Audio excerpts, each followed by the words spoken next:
Que Jesus nos abençoe a cada um, nos inspire a cada um e nos guarde sempre em paz. E vamos conversar um pouco então, nessa manhã, sobre essa proposta de tema, sobre Maria, esse ser que é tão presente, mas que muitas vezes não observamos, que deixamos muitas vezes um pouco de lado.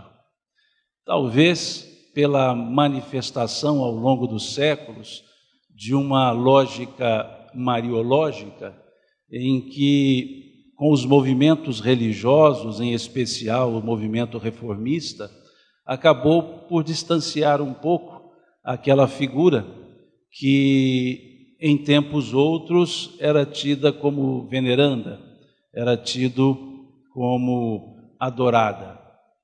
Entendemos bem isso, mas a história dessa pessoa, desse ser, dessa mulher, é uma história que sem ela, talvez nós não estaríamos falando, conversando sobre o Cristo, sobre sua mensagem. Por uma questão muito simples, ela foi a sua progenitora, ela que deu à luz Jesus. E quando se fala em Maria, nós podemos evocá-la como um símbolo da dignidade, porque é preciso perceber a época em que ela viveu na Terra, que era uma sociedade patriarcal, uma sociedade masculinizada por força, por princípio, e ela ocupou o seu espaço com a dignidade da mulher daquela época. Maria, ela simbolizou o sentimento da maternidade, maternidade plena, maternidade universal. Maria é esse ser que a história talvez não tenha muito ainda compreendido. Se nós olharmos o Novo Testamento, ela tem 7 falas em todos os evangelhos, nos 4 evangelhos, e uma passagem no Atos dos Apóstolos que ela não fala. 7 frases Maria profere. Frases dirigidas a ela foram 8. Citações a respeito dela, fora essas frases, foram 3. Nós temos salpicos de informações no texto. No entanto, foi aquela que, depois do retorno do Cristo ao mundo espiritual, referenciou todo o trabalho dos demais apóstolos, porque também era ela apóstolo. Essas frases estão colocadas em 4 situações. Na anunciação, em que Maria fala, e em que com ela é falado. Na visitação a Isabel. Na apresentação de Jesus no templo. E nas bodas de Caná. Em nenhuma outra passagem, Maria profere alguma frase. Todas as outras, mas ela estava presente em todas elas. Junto com as mulheres chamadas mulheres piedosas, sempre estava à frente, sempre próxima, respeitando os costumes da época, respeitando o distanciamento que as mulheres tinham naquela época das questões do trato do cotidiano. É essa a figura. Quem foi Maria? Resposta rápida: uma mulher do tempo em que ela viveu, com todas as características aplicadas às mulheres daquela época. Uma jovem que desposa, óbvio, um marido, que é desposada por um marido, e que segue as tradições e os costumes da época. As tradições posteriores a Maria é que conferiram algumas características. Foram as tradições que deram a sua origem genealógica. Não foram os textos do Evangelho. A tradição, o costume, o hábito daquela comunidade nascente é que atribuiu o nome aos seus pais. Foi a tradição que conferiu a Maria a condição de iniciada no templo, que aliás também consta no proto-evangelho de Tiago, que dizia que ela havia participado no templo na sua adolescência, estudado, o que é reforçado pelo Espírito Miramês, no livro Maria de Nazaré, em que ele também diz que tratava-se de uma jovem que tinha o conhecimento, porque foi iniciada das questões da lei, das questões de Israel, o que a faz um pouco diferente das demais. E é lógico, bem entendido, que talvez assim tenha acontecido, para que ela pudesse lidar com aquele ser que nasceria por ela e que é maior do que ela. Para poder lidar com um ser a quem ela ensinaria as coisas do dia a dia, mas que com ele aprenderia as coisas da vida. Então era necessário, seria necessário que ela se preparasse para isso. Não se sabe se tinha irmãs, se não tinha irmãs. Não se sabe se os pais morreram, se preferirem, desencarnaram, não tem problema. Não se sabe. Mas se sabe que ela seguiu a sua trajetória. Que espírito seria esse? Um espírito qualquer que aleatoriamente foi escolhido para ser a mãe do nosso mestre, do nosso guia, do nosso modelo, do Cristo? Será, e aqui eu deixo interrogações, será que quando daquela reunião contada por Emmanuel, constante lá no livro A Caminho da Luz, daquela reunião da comunidade dos espíritos puros, em que decidiram pela encarnação de Jesus, será que ali não se falou também em Maria? Porque se decidiu a encarnação, decidiu-se todo o processo, inclusive qual seria a sua família, quem seriam seus pais, quem seria a sua mãe. Será que não houve também essa programação? Será que ela não foi depois chamada pelos prepostos de Deus para dizer a ela no mundo espiritual qual missão ela teria aqui na Terra? Se nós outros que somos, me permita a expressão bem mineira, capengas, temos uma programação reencarnatória, conforme vemos nas questões 258 a 260 do Livro dos Espíritos, Maria não teria essa programação? Seria um espírito que foi escolhido no unidunité? Não. Foi programado. Adredemente preparado, intencionalmente preparado, esse espírito.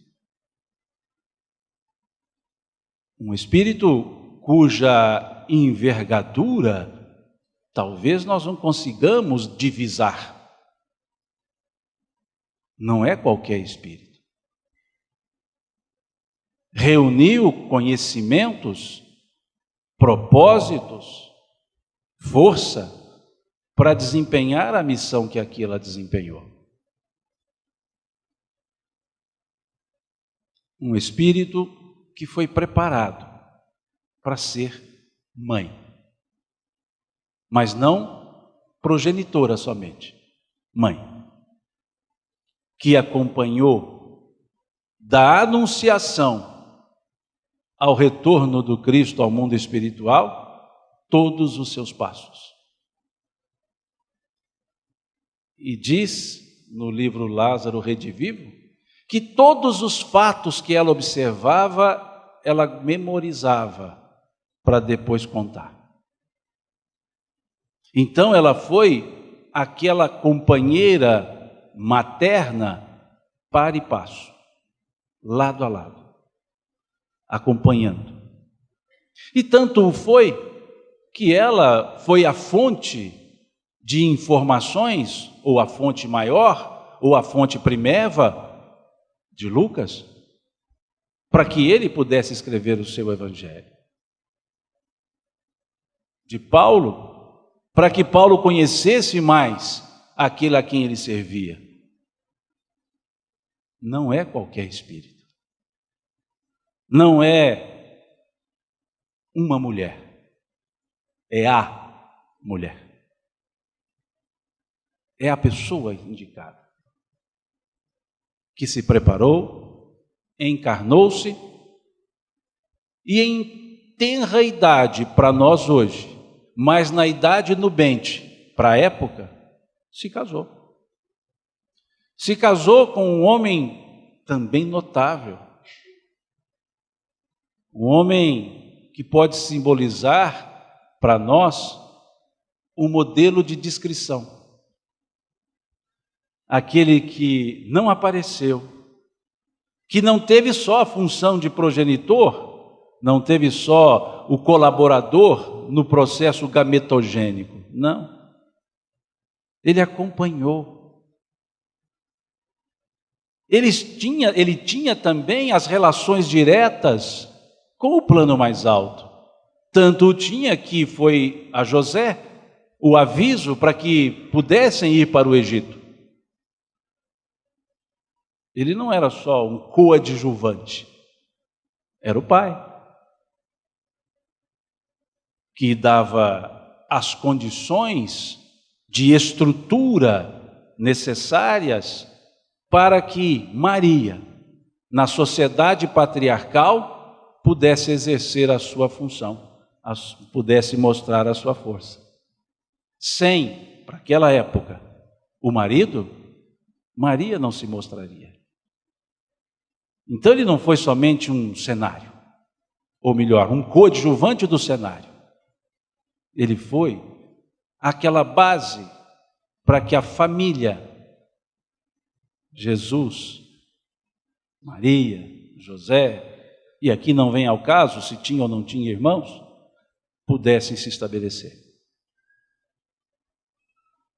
Não se aparta, ou não se apartam essas duas figuras. Essa foi Maria. O nome que talvez seja o mais pronunciado ou o mais indicado para nominar pessoas hoje. Quantas Marias nós temos? Marias só Marias ou Marias com nome compostos? Mas Marias. Quantos homens nós temos? José, Maria, Júlio, Maria, Antônio, Maria. Tamanha a docilidade desse ser, que sensibiliza diversos corações, e os pais nominam seus filhos em homenagem a ela, muitas vezes até sem perceber, porque gostam da simplicidade do nome Maria. Mas que intimamente entende a complexidade na simplicidade do nome Maria. E esperam que as Marias e os Marias sejam tão dóceis, tão carinhosos, mas tão plenos como foi Maria. Quando na musicalidade se traz o nome de Maria, como aqui no vídeo, uma Ave Maria de Schubert, cantada em alemão, que nós aqui, talvez em grande parte, nada entendemos, mas por ser o nome Maria, nos toca o coração, nos arrepia, nos sensibiliza, porque falar do nome Maria, cantar o nome Maria, é cantar o amor direcionado à própria humanidade. Já que a mãe do Cristo, a mãe de Jesus, melhor dizendo, não que Cristo e Jesus sejam duas pessoas diferentes, não é isso? Mas são momentos diferentes. A mãe de Jesus, por extensão, acaba sendo também a mãe, que abarca quaisquer que queiram se chamar de filhos, e os recebe a todos, e nos recebe a todos. Esse é o Espírito, que encarnou, que viveu um tempo, e depois, num dado momento, recebe uma visita em sua casa. Uma visita não muito convencional, uma visita dita no Evangelho como um anjo, Gabriel, mensageiro de Deus, Gabriel, Deus em mensagem, mensageiro de Deus. E chega ali esse Espírito, no texto do Evangelho, um anjo, e a cumprimenta. A cumprimenta de uma forma muito singular. Ele não diz bom dia, não diz boa tarde, não diz boa noite, não diz oi. Ele a cumprimenta saudando-a. Ave Maria. Salve Maria. Assim ele começa. O que mostra que é um cumprimento de alguém que conhece a grandeza daquele ou daquela encarnada, daquela com a qual ele conversaria. Ele a saúda. Salve Maria. Ave Maria. E diz mais: tu estás em graça. Tu és cheia de graça. E o Senhor é convosco. Bendita sois entre todas as mulheres. Dá para arrepiar. Na hora ela deve ter pensado, tá doido. Eu? Porque foi isso que ela disse, é uma das suas frases. Encontrar graça nela, sendo ela uma das menores, como ela dizia, que é uma característica dos maiores, sempre se colocam menores para o trabalho. E ela deixa a interrogação, mas como pode acontecer isso? Ou seja, estou aqui recém-casada, ainda nem ajeitei os trem de casa. Em outras palavras, foi isso. Se fosse mineira, óbvio. E ela diz: eis aqui a serva do Senhor, cumpra-se em mim, segundo a palavra, segundo a tua palavra. Ali ela demonstra não a submissão, mas o pleno voluntariado, a plena disponibilização. Não sabia com certeza o que seria dali para frente, embora preparada no mundo espiritual, mas há que lembrarmos que temos o véu do esquecimento. E ali, ela não entendendo talvez, o que seria a dimensão do trabalho, da sua missão, ela só diz isso a esse mensageiro de Deus: eis aqui a serva do Senhor, cumpra-se em mim segundo as tuas palavras. Ou seja, manda ver, tamo junto, seria a linguagem atual. E assim foi. E esse anjo, esse espírito, diz a ela que a sua prima dela, de Maria, Isabel, já estava no 6º mês de gravidez. E aí abrimos um parêntese. O nascimento do filho de Isabel, por conseguinte, primo de Jesus, João, o Batista, também foi anunciado pelo mesmo anjo. Porque Gabriel também foi à presença do pai de João, Zacarias, e anunciou a ele que Isabel estaria grávida e daria à luz a um filho que seria o precursor, que converteria a muitos. Mas vejamos, a anunciação do nascimento de João foi feita ao seu pai. A anunciação do nascimento de Jesus foi feita à sua mãe. Veja a diferença. Veja a altura desse espírito. Na sociedade patriarcal, anuncia-se a Zacarias o nascimento de João. Anuncia-se a Maria o nascimento de Jesus.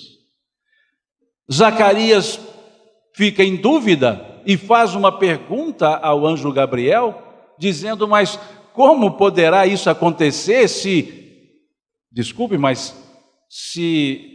Isabel já é velha?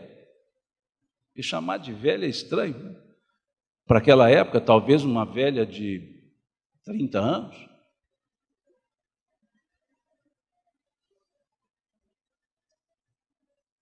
E o Espírito Gabriel diz a Zacarias: por duvidares, ficarás mudo e nada falarás até que nasça João. E Maria nada duvidou. Só disse: eis aqui a serva do Senhor.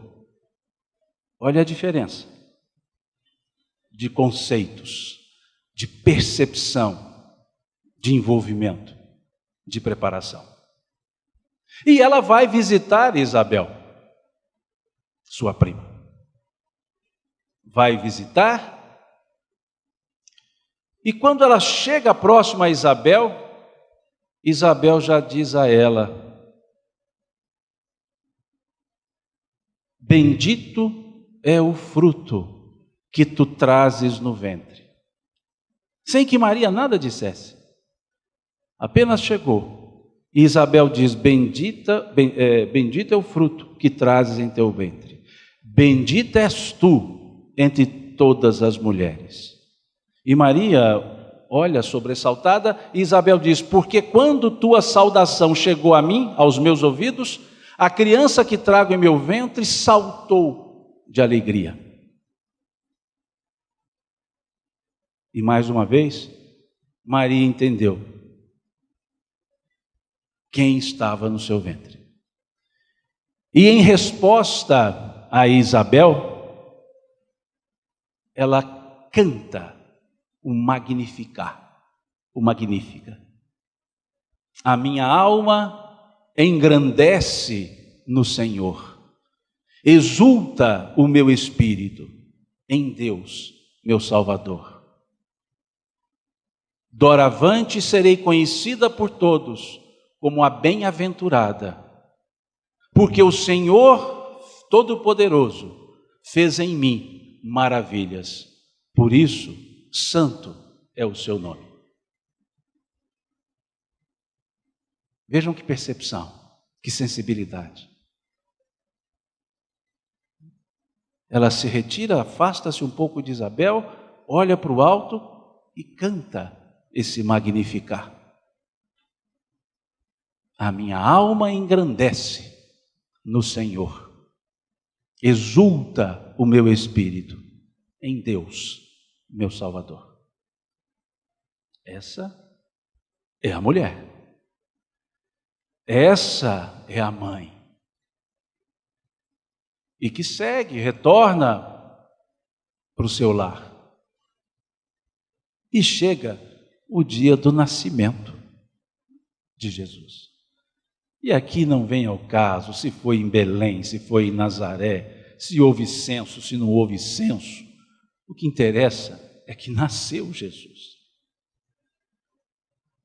Mas a cena do nascimento, narrada por Lucas, não o nascimento em si, mas a anunciação que Jesus houvera nascido, feita aos pastores, já denota como seria essa maternidade.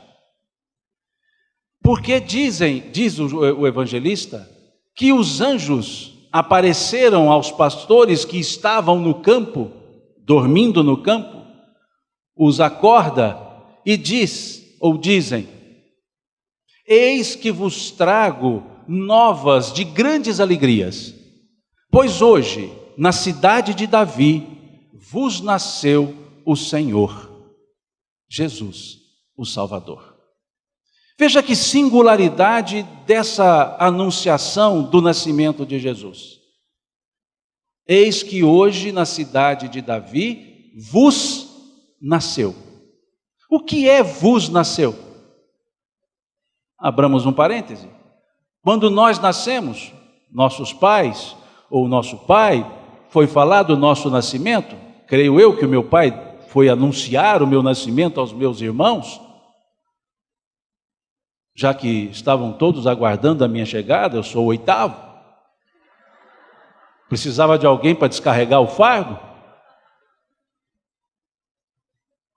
e aí ele deve ter dito para a turma: nasceu o Simão.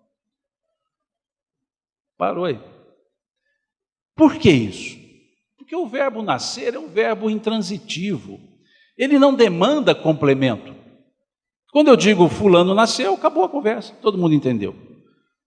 Eu não tenho que dizer com qual objetivo, nasceu. Diferente de outros verbos que são transitivos, precisam de complementos para serem entendidos, como o verbo gostar, por exemplo, eu digo eu gosto, alguém me perguntar de quem ou de quê, porque quem gosta, gosta de alguém ou de alguma coisa. Mas nascer não, só nasce. E todos nós nascemos para nós mesmos. Só nascemos. Mas no caso de Jesus não. Foi dado uma aparente transitividade ao verbo. E disseram, vos nasceu. Nasceu para quem? Para todas as pessoas. O que já coloca um ponto diferente das demais maternidades. Porque quando se nasce um filho, é de quem? É da mãe. E o pai que se coloque no seu lugar, de mero contribuidor. Porque o filho, dizem as mães, é meu. Está certo? Que todas as mães criam seus filhos para o mundo. Mas quando perguntadas o que é mundo, elas respondem, minha casa. Então são criados para o mundo, que é a minha casa. E não sai dela. Mas no caso de Maria, naquele momento do nascimento, já foi dito em outras palavras a ela, é de todo mundo, não é só seu. Vos nasceu. E dizia isso aos pastores. E Lucas escreve isso. E Lucas conversa com Maria para escrever sobre. Então ela disse a ele isso, o que mostra que ela tinha consciência. Que com aquela fala, ela seria a mãe, mas teria que dividir com o mundo inteiro. E assim ela fez. Seguindo a tradição, ou a lei, leva Jesus ao templo, para ser apresentado ao templo.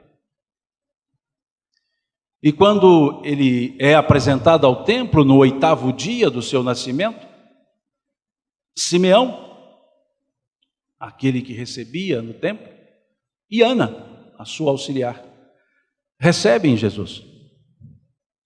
E Simeão, ao olhar o menino, diz: meus olhos agora podem cerrar e eu posso descansar, pois meus olhos já fitaram aquele que é o nosso Salvador. Assim ele disse. E Maria deve ter aberto um sorriso, porque que mãe que não gosta de um elogio aos seus filhos? E ela então sorriu. Mas Simeão também diz, olhando para Maria: bem-aventurada és tu, mas uma espada de dor trespassará o teu coração.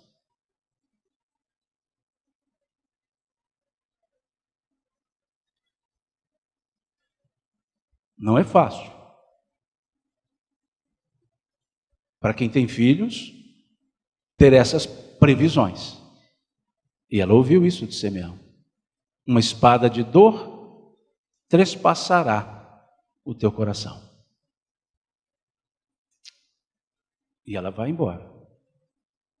Passado o tempo, recebe uma visita de estudiosos das estrelas. Se fosse linguagem de hoje, astrônomos, não tão cientistas, mas astrônomos, que foram chamados magos, estudiosos. 3 foi a tradição que assim o disse, que não se nomina quantos visitaram. Deduziram-se 3 porque foram 3 presentes dados. Mas recebe a visitação desses magos que vêm cumprimentar, porque eles estudavam os acontecimentos e entendiam que naquela época havia algo acontecido de singular importância. E ali vão visitar o menino e dão ali 3 presentes: o ouro, o incenso e a mirra. O ouro, simbolizando que aquele ser que ali estava era de uma realeza. O ouro demonstrando a nobreza desse metal que é nobre, que embora se misture é facilmente identificado e separado, que é raro e que é, em termos genéricos, imperecível, comparado a outros. Então ali reverenciavam essa realeza no símbolo do presente ouro. O incenso, simbolizando o sagrado, que aquele ser que ali nascia trazia o sagrado, trazia a reverência ao Criador e seria reverenciado pelos outros. Simbolizando que naquele momento estava presente aquele ser que daria o sacrifício da humanidade, no sentido etimológico da palavra sacrum facere, fazer sagrado, tornar sagrado. Ele tornaria sagrado ou sagrada toda a nossa existência. Mas também lhe deram a mirra, que era para a unção dos que morriam. Veja, como que dizendo que no futuro essa mirra seria usada para ungir aquele que chegava para dar a vida a todas as pessoas, a dar o entendimento da vida a todas as pessoas. E ela recebe esses presentes. E assim entende. Entre a alegria de mãe, a preocupação de mãe, a missionária. E conviveu com Jesus. Jesus teve a sua infância. Narra no livro Lázaro Redivivo que Isabel retribui a visita a Maria. E ela vai visitá-la agora já com as crianças. Maria, de Isabel e de Maria. E narra o texto que aquelas duas crianças conversavam, como que falando de destinos e futuros. E as duas observando as crianças, que naquela cena estavam sentadas, olhando ao horizonte, e elas dizendo uma para a outra, que eles estavam traçando o caminho da humanidade. Ele vai a Jerusalém, em caravana, junto com seus pais, e lá, visitando o templo, ainda não por bar mitzvah, não ainda para a apresentação para a vida adulta, porque isso tinha que ser anunciado pelo pai, e o pai não havia anunciado. Então Jesus no templo estava, de fato, fazendo o bar mitzvah, mas não de direito, porque ele estava debatendo, dialogando com os doutores, apresentando a interpretação da lei, sendo questionado sobre tanto, o que seria normal no bar mitzvah, mas que não era o caso dele ainda. Ali deveria ter os seus 12 para 13 anos, o bar mitzvah seria também nessa casa dos 13 anos, que é aquele momento de entronização da criança no mundo dos adultos, da adolescência para os adultos. Ali seria já o homem. A partir do bar mitzvah já não andava com mulheres, só com os homens. Enquanto criança podia andar com a mãe, podia andar com o pai. Por isso ele se perdeu. Porque a mãe entendeu que ele estava com o pai entendeu que ele estava com a mãe. E foram embora na caravana. E depois perceberam que não estava com a mãe, não estava com o pai. Eu fiquei com dó do pai. Porque falar para a mãe que ela esperava que o filho estivesse com o pai fala que não está com ele, é complicado. Mesmo no dulcíssimo coração de Maria. E eles voltam. E ali Maria tem o seu primeiro encontro com a missão do Cristo, com a missão que Jesus desempenharia. Porque quando ela chega, encontra-o no templo, conversando com os doutores, debatendo. Eu imagino como deve ter sido isso, pena que não estava lá para ver isso. Que aprendizado deveria ter sido. E ela diz para ele, estávamos aflitos, você não estava conosco. E ele diz para ela, mulher, por que te preocupas? Não sabes que tenho que cuidar das coisas do meu pai? E ela havia dito, seu pai e eu estávamos aflitos. E ela deve ter entendido, mas as coisas dos seus pais estão lá em Nazaré. E aí pode-se dizer, e dizem, que ela não tinha conhecimento da missão de Jesus. Por isso ela faz essa interrogação. Paulo de Tarso, a quem todos nós reconhecemos como um espírito de escola, a quem agradecemos por toda a divulgação do cristianismo, que talvez não o teríamos na forma que temos, também não tinha conhecimento da sua missão. Tinha. Só que no primeiro momento um pouco enganado. Por isso defendia Moisés e perseguia quaisquer outros. E ninguém diz que ele não sabia a missão que ele tinha. Maria também foi assim. Houve um momento em que mãe falava mais. E aliás, sempre fala. E como fala? Houve um momento que mãe falava. E é esse o momento em que ela protegia, amparava, cuidava, se preocupava e advertia. Porque ali, quando ela diz, seu pai e eu estávamos aflitos, foi uma advertência corajosa.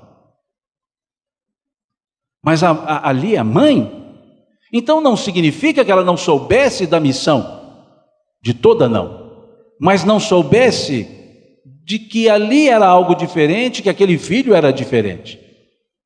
Que se lembrar, foi anunciado a ela pelo anjo, foi anunciado a ela por Isabel, foi anunciado a ela por Simeão.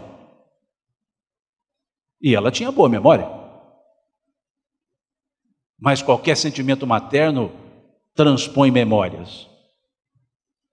E ali foi a figura mãe.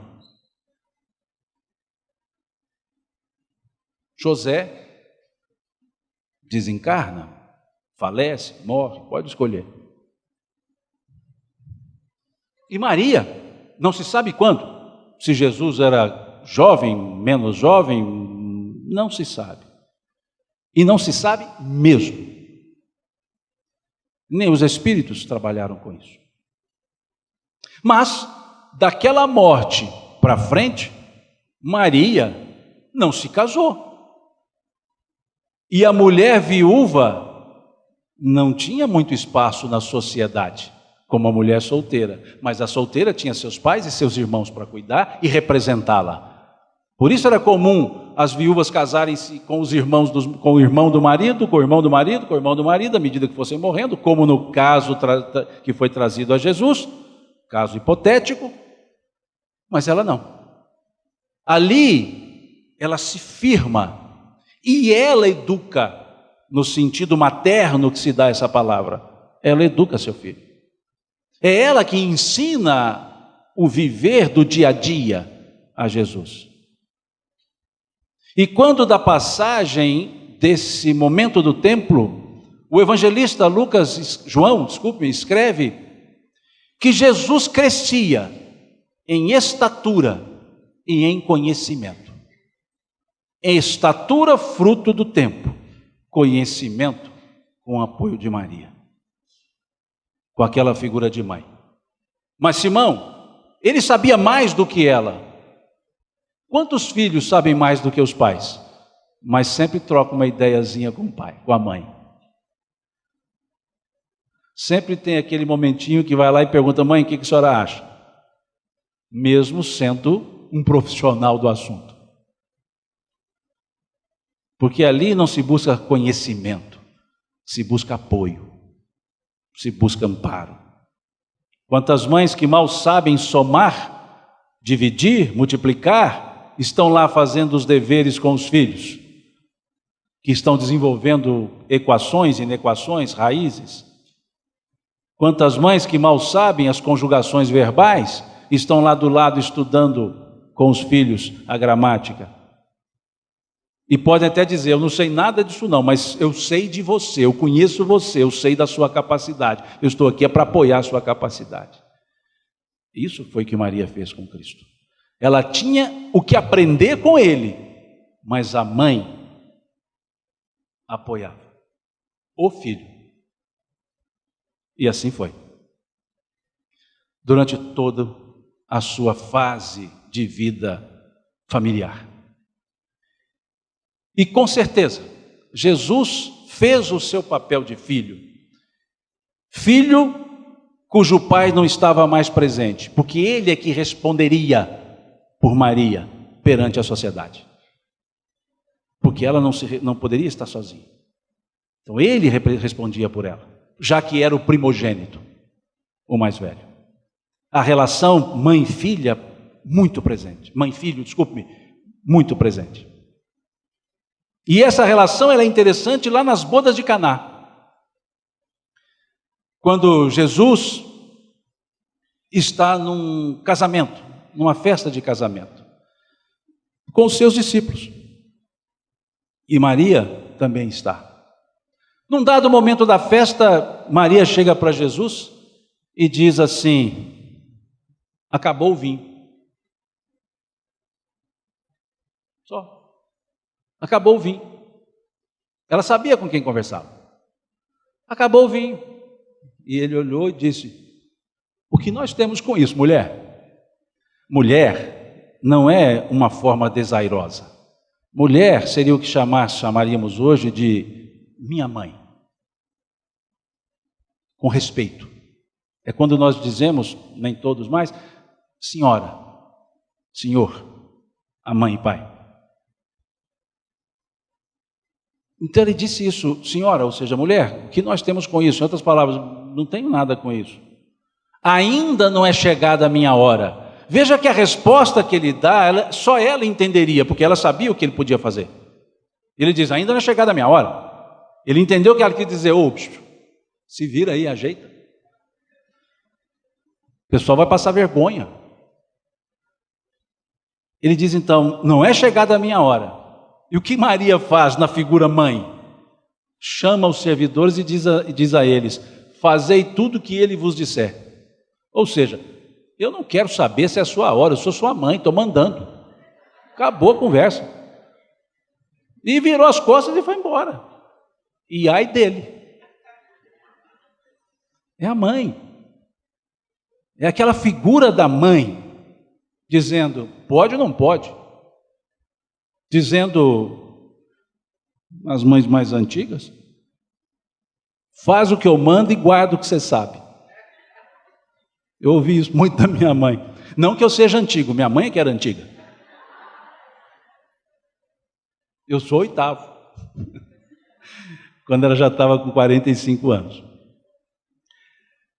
Vejam, mãe, que na hora que precisava estabelecia as regras. E ele, filho, que na hora que precisava obedecia. E aí entendemos honrar pai e mãe, lá do 4º mandamento do capítulo 20 do livro Êxodo. Ele honrou. Não é obedecer no sentido de manda, obedeço. É o honrar aquele pedido de um ser não superior, mas no papel familiar, era a mãe, que naquele momento era superior. Honrou. E atendeu. E não disse assim: ó, estou quebrando o galho, viu? Que não peça de novo. Não. Se pedisse de novo, faria de novo. E imagino que quantas outras coisas já ela não deve ter interferido e dito: faz, não faz. Porque eu desconheço uma mãe que não faça isso.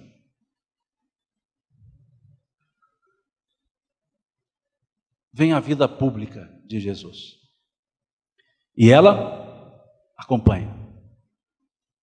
Ouve todos os seus ensinos. E acompanha o suplício de Jesus. Fica sabendo da sua prisão, fica sabendo do seu julgamento, fica sabendo da sua condenação e acompanhando de longe, como todas as mulheres da época que ficavam longe.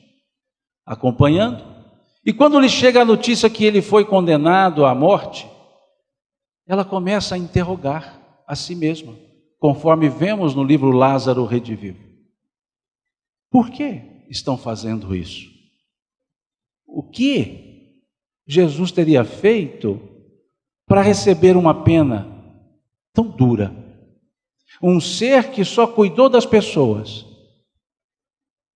Por que isso? E ela se lembra: uma espada de dor trespassará teu coração. Lembra de Simeão. E lembrando-se de Simeão, ela entende os desígnios, ela entende a sua missão, e naquela dor ela se fortalece e vai acompanhar todo o processo de caminhada de Jesus até o Gólgota.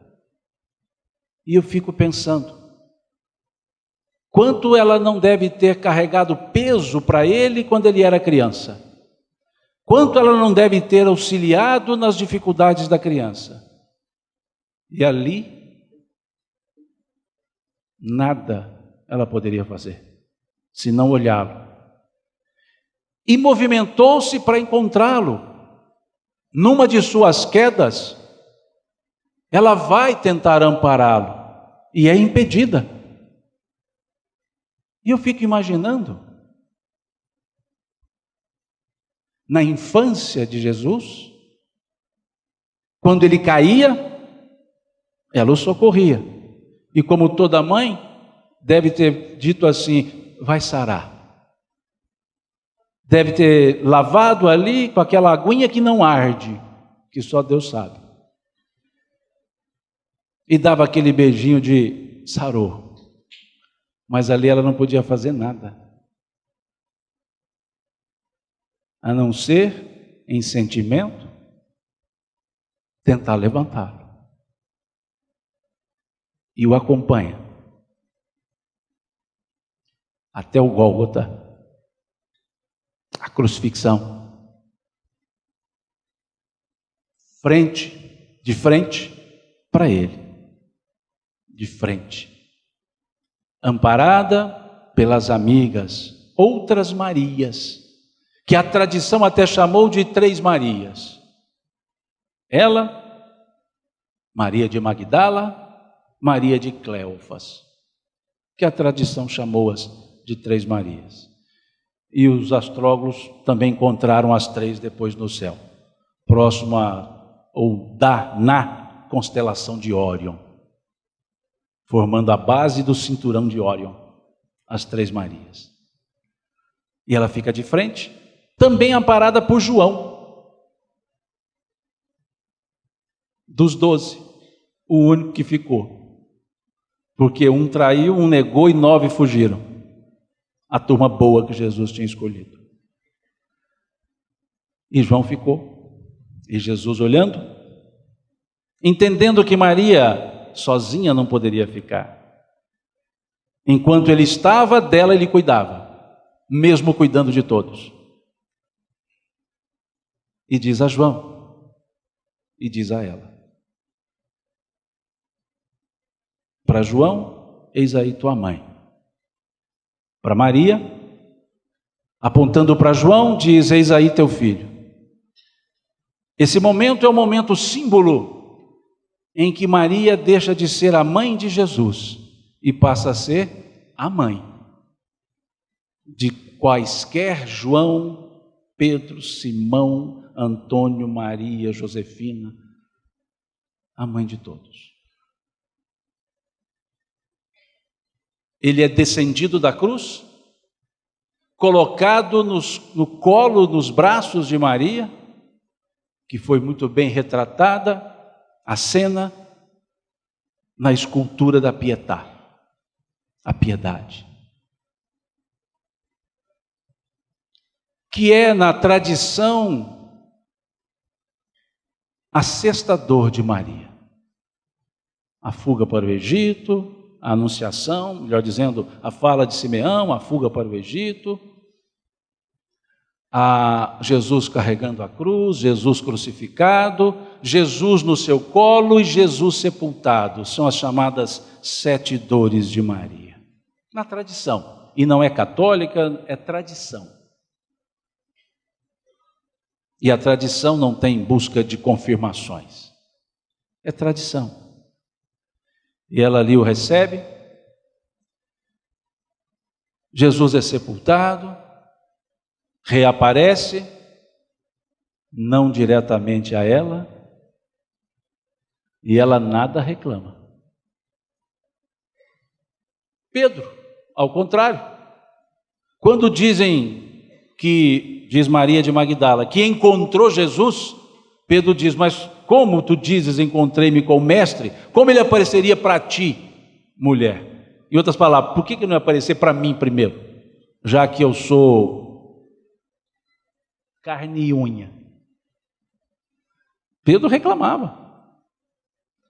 Tomé duvida e Jesus aparece para Tomé. Ainda fala: toca-me. Pedro fica lá. Maria, porque ela entendia que ali já não era mais o seu filho, era o seu mestre, era o seu Senhor, e serviu a ele,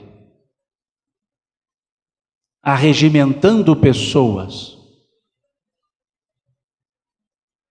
Em Éfeso, para onde ela foi morar com João, em termos, porque João ficava mais pregando do que lá com Maria, mas ela lá com João. À medida que as pessoas iam sabendo que Maria residia ali, iam se dirigindo para lá, para conversar com ela, para fazer o diálogo fraterno que fazemos na casa espírita. E aquele coração dulcíssimo, aquele coração amoroso, contava as histórias dela com Jesus. Podia ter ido lá para poder saber um pouquinho também. A gente perde cada oportunidade, né? Por que eu não reencarnei ali na hora, né? Para dar uma conversadazinha com ela. E ela narrava a vida de Jesus, narrava sua vida com ele e narrava o Cristo. De tal forma que ali, a partir daqueles momentos, é que eles passaram a chamá-la de Mãe Santíssima. Esse termo não é um termo criado pelas religiões, que muitos espíritas criticam quando se refere a Maria, Mãe Santíssima, dizendo isso é igrejismo. Não, isso não foi a igreja que criou, e nem igrejas criaram. Foram aqueles homens e mulheres que se sentiram amparados, dialogando com Maria, e lá eles deram a ela esse título de Mãe Santíssima. Theotokos, Mãe de Deus, sim, invenção teológica, mas Mãe Santíssima não. Era o reconhecimento daquelas pessoas em relação a uma mulher que amava quaisquer que chegassem até ela. E assim o fez, durante muito tempo. Até que lhes chega o momento de voltar. Não se precisa a idade, mas com certeza não era uma velha de 30, tinha bem mais do que isso. E para ela retornar ao mundo espiritual, aí vai ficando difícil. Jesus lhe aparece, conforme nos conta Humberto de Campos, no livro Boa Nova. Jesus lhe aparece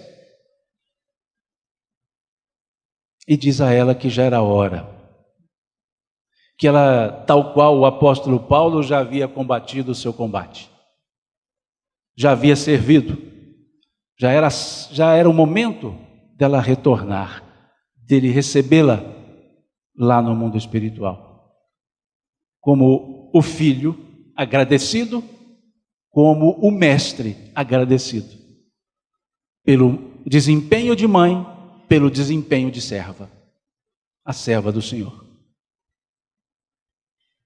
E ela se alegra, e naquele momento ela fica paralisada, com um semblante alegre, e fica alguns dias na cama, em êxtase. Não sei, se fosse eu, nem êxtase seria alguma coisa a mais, mas ela ficou ali. Os discípulos são avisados, João em especial, ele vem, e ali ela desencarna. É recebida pelos anjos, e é dito a ela que agora está na hora de voltar e caminhar para casa. E ela diz assim: mas primeiro, deixa eu ver os meus que estão ainda na luta em nome do meu filho. E ela é levada, e do alto ela enxerga toda a região, Nazaré, Cafarnaum,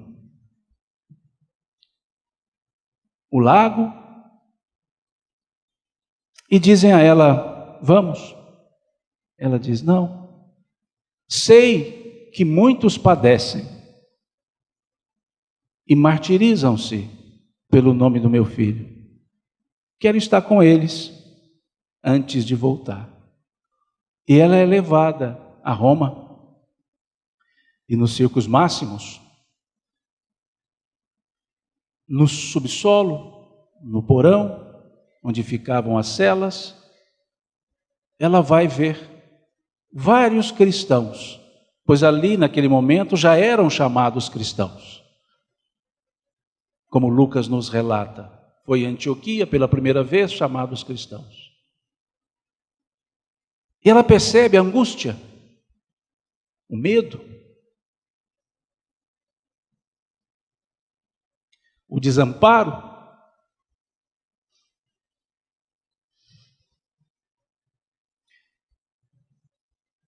E como mãe,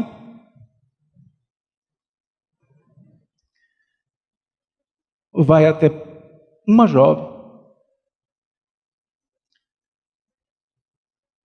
e sussurra no seu ouvido: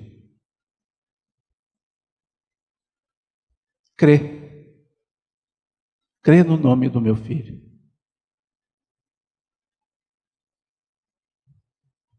E canta.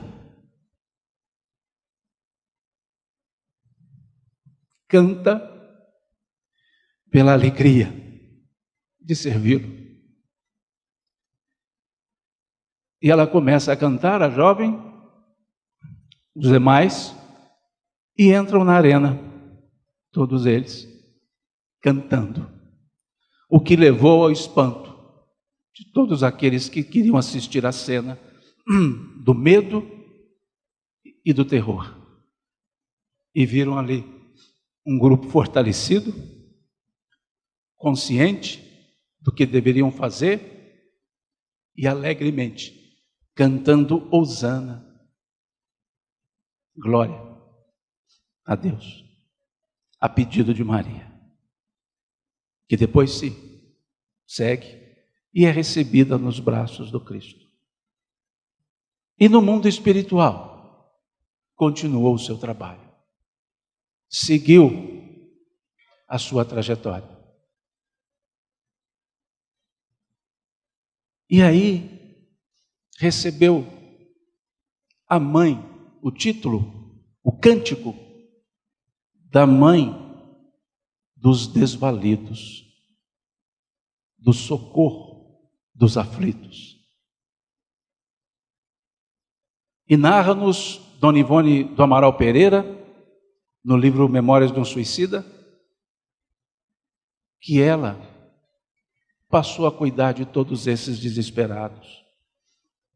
E ali surgiu, no mundo espiritual, a Legião dos Servos de Maria, o Hospital Maria de Nazaré, a mansão de Maria de Nazaré. E ela continuou aquilo que fazia aqui, com a sua discrição, a sua simplicidade, mas com seu enorme amor pela causa daquele que ela chamou meu Senhor. E essa mulher demonstrou toda a sua autoridade, tal qual descrita no Evangelho segundo o Espiritismo. A verdadeira autoridade, a autoridade legítima, é aquela que se apoia no exemplo que se dá do bem. E ela tinha essa autoridade. Ela era o exemplo no bem, de perseverança. E na terra, na comunidade cristã, depois do retorno de Maria, eles tinham um cântico em homenagem a Jesus. Eles cantavam, o que eu não vou cantar, óbvio, em respeito a vocês, eles cantavam Yeshua ben Miriam, Nassif Shalom.